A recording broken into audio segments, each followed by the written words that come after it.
Welcome to Suman TV. నేను మీ శ్రీనివాస్. ఈరోజు ఏలూరు జిల్లా జిలిమెల్లి మండలం మడకవర్గూడెం గ్రామ నివాసి అయినటువంటి పస్కా రమేష్పై స్థానిక పోలవరం నిర్వాసిత గిరిజనులైన మరి కోటూరు, గాజులగొందు గ్రామాలకు చెందినటువంటి రామకృష్ణాపురం గ్రామాలకు చెందినటువంటి గిరిజనులు ఎవరైతే ఉన్నారో వారు ఈరోజు తన పొలంలో వ్యవసాయ భూమిలో నీళ్ళు పట్టడానికి వెళ్ళినటువంటి రమేష్పై అత్యంత కిరాతకంగా దాడి చేసి అతన్ని ఆ వ్యక్తిని తీసుకొచ్చి తమ గ్రామం అయినటువంటి నిర్వాసిత గ్రామాలకు తీసుకొచ్చి కట్టేసి మరి అతన్ని చాలా భయంకరమైనటువంటి చిత్రహింసలు పెట్టినటువంటి పరిస్థితి మరి ఈరోజు ఇక్కడ మనం చూస్తూ ఉన్నాం.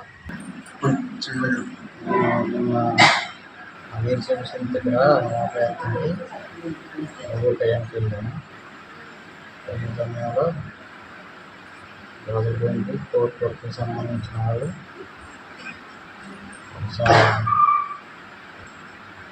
వెంకటేశ్వరరావు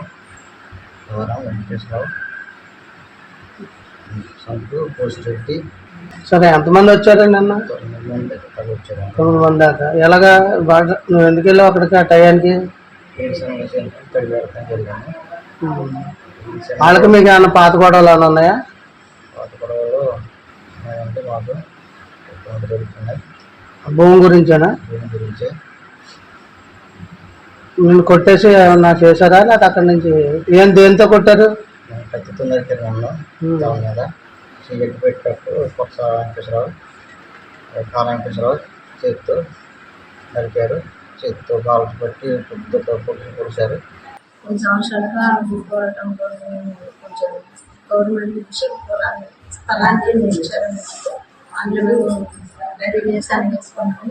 నిన్నటి దినాన మా ఆయన నాకు 3 గంటల ప్రాంతానికి కనిపెట్టి వస్తానమ్మా అని చెప్పేసి చూడారండి.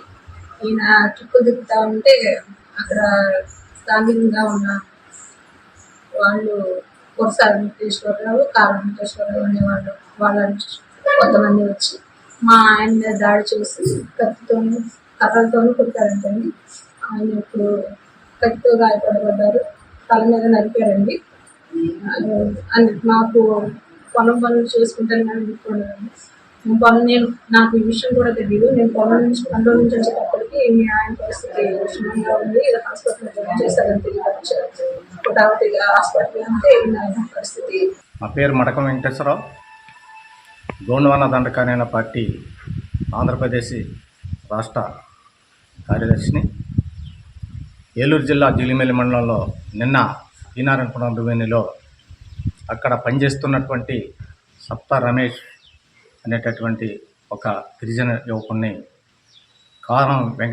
కోర్స వెంకటేశ్వరరావు వాళ్ళ అనుచరులు దాదాపు 10 మంది వచ్చి వేరుశనగ చేలో పనిచేస్తున్నటువంటి కుర్రాడిని పట్టుకొని కత్తితో నరికినటువంటి వెంకటేశ్వరరావు, కత్తితో నరకబోయినటువంటి కోర్స వెంకటేశ్వరరావు, తర్వాత వాళ్ళు కర్రలతో పెద్ద ఎత్తున దాడి చేసి కొట్టి హింసించి ఊళ్ళోకి తీసుకెళ్ళి కట్టేసి ఇతన్ని మర్డర్ చేసి శవం కూడా లేకుండా మాయ చేద్దామనుకున్నటువంటి ఎవరైతే గూండాలు ఉన్నారో వాళ్ళ మీద చర్యలు తీసుకోవాలని చెప్పేసి నేను డిమాండ్ చేస్తున్నా.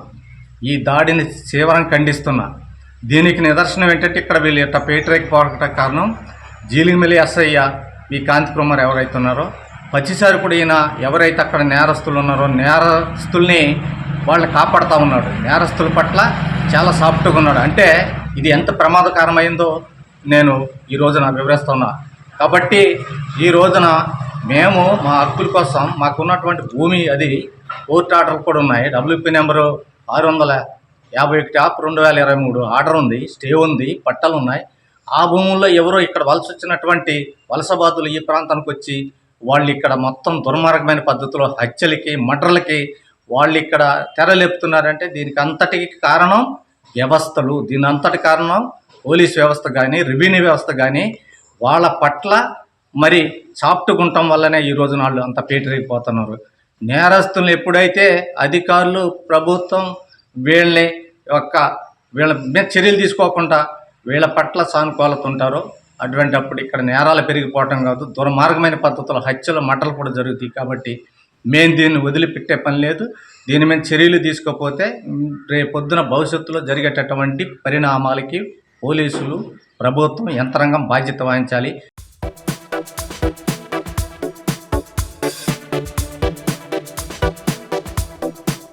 Thank you.